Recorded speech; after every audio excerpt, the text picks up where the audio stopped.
இப்போ நான் என்ன செய்ய போகிறேன்னா எறா குழம்பு தான் வைக்க போகிறேன். இப்போ இதில் கொஞ்சம் சோம்பு போட்டுப்போம். சோம்பு வெடித்ததும் இதில் கொஞ்சம் வெங்காயம் பண்ணிப்போம். வெங்காயம், தக்காளி,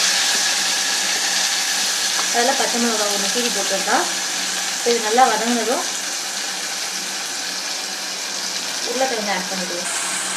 நல்லா வதக்கிப்போம். இதில் உருளைக்கிழங்கு ஆட் பண்ணிப்போம். உருளைக்கிழங்கு ஆட் பண்ணிவிட்டு வதக்கிட்டு கொஞ்சோண்டு இஞ்சி பூண்டு பேஸ்ட் மட்டும் ஆட் பண்ணிடுவோம். பூண்டு பேஸ்ட் ஆட் பண்ணிக்கிறேன்.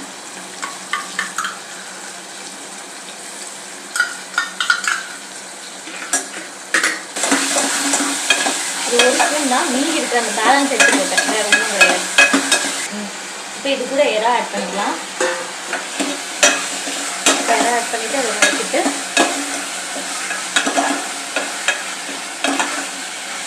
இப்போ இதில் தேவையான மசாலா ஆட் பண்ணிப்போம்.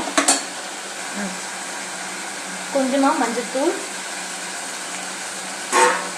கொஞ்சம் கரம் மசாலா, கொஞ்சம் பிரியாணி மசாலா, அளவு மிளகாத்தூள் ஆட் பண்ணிடுவோம். ஒரு 1.5 ஸ்பூன் வந்து மிளகாத்தூள் ஆட் பண்ணிப்போம்.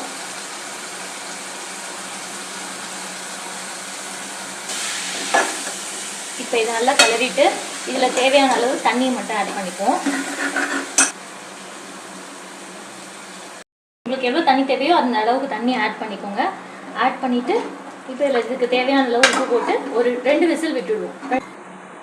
இப்போ இதில் தேவையான அளவு உப்பு ஆட் பண்ணிப்போம். இப்போ இதை 2 விசில் மட்டும் நம்ம விட்டு எடுத்துட்டு அதுக்கு இப்போ இது நல்லா கொதிக்குதா? இப்போ இதில் நம்ம அரைச்சி வச்சுருக்க தேங்காயும் உடைச்சிக்கல்லையும் அரைச்சி வச்சுருக்கிறத மிக்ஸ் பண்ண போகிறோம். தேங்காய் ஊற்றிடலாம்.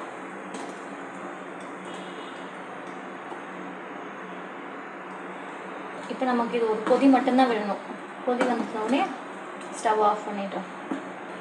இப்போ இதில் கொத்தமல்லி மட்டும் ஆட் பண்ணிடலாம். கொத்தமல்லி கருவேப்பிலை ஆட் பண்ணிவிட்டு ஸ்டவ் ஆஃப் பண்ணிடலாம். நம்மளோட எறா குழம்பு ரெடி ஆயிடுச்சு. இந்த வீடியோ உங்களுக்கு பிடிச்சிருந்ததுன்னா லைக் பண்ணுங்கள், கமெண்ட் பண்ணுங்கள், ஷேர் பண்ணுங்கள் அண்ட் தென் சப்ஸ்கிரைப் பண்ணுங்கள். தேங்க்யூ.